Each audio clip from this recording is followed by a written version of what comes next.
Funk Island is a small rocky outcrop about 40 kilometers off the northeast coast of Newfoundland. Just barely 40 feet above sea level, less than a kilometer in length and less than a half a kilometer in width. Just an isolated rock in the cold North Atlantic.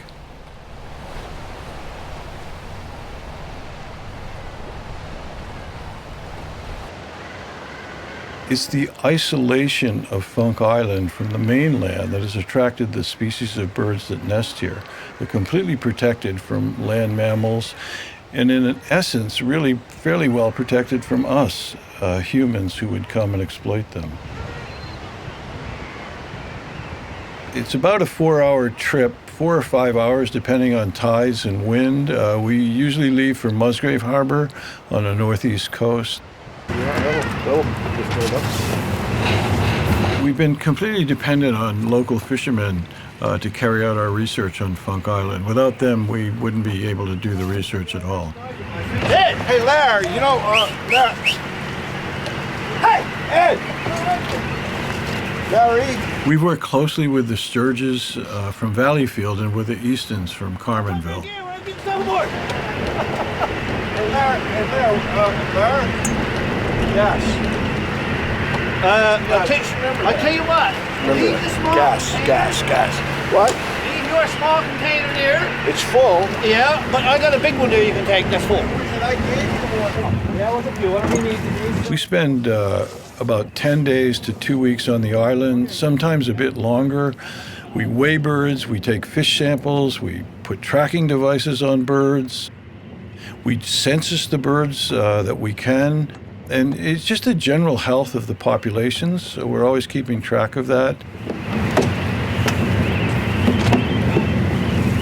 Our target species are murres and gannets, but we also census the puffins, the fulmars, and the kittiwakes that nest on the island, so we get pretty much a good overview of all the seabirds.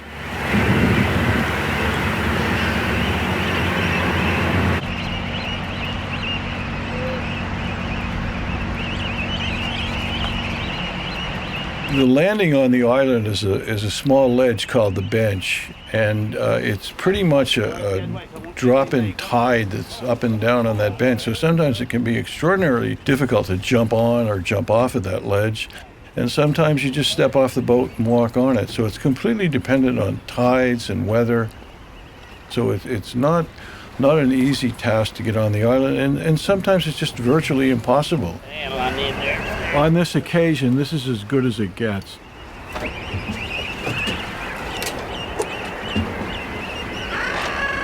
That's it, behind you. All right.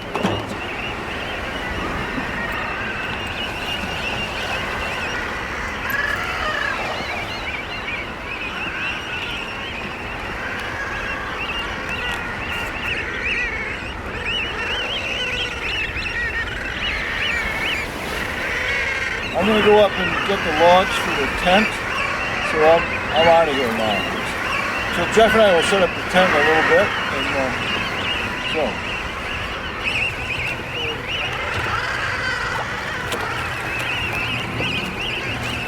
and there's no fresh water on Funk Island that's drinkable.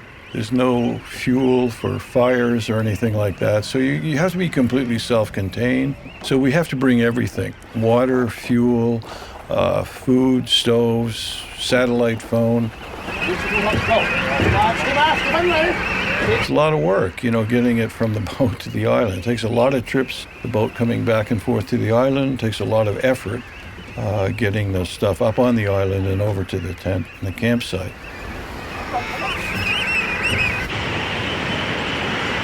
We use a Labrador trapper's tent. It's the best accommodation that we can have in that situation. We ring the inside of the tent with rocks to keep it secure and, really blast of storms that we've had out there. So it's incredibly variable. It's raw. You're in the North Atlantic. You happen to be on the top of a rock, and whatever happens, happens. And it can be paradise and it can be hell, and we've had all of those experiences.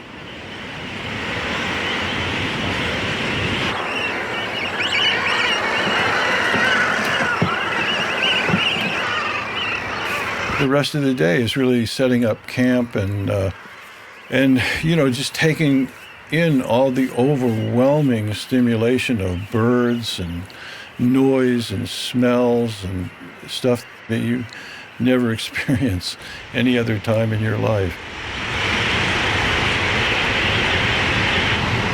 Over a period of, 10 days to 2 weeks, we'll take collections of food from the murres and from the gannets. We'll identify the species of fish that they're bringing back. We'll look at the conditions of the fish that they're bringing back. We'll also weigh the chicks of those species, weigh the birds to find out how hard they're working, and we'll take blood samples for genetics. We'll check the populations of puffins, fulmars, kittiwakes.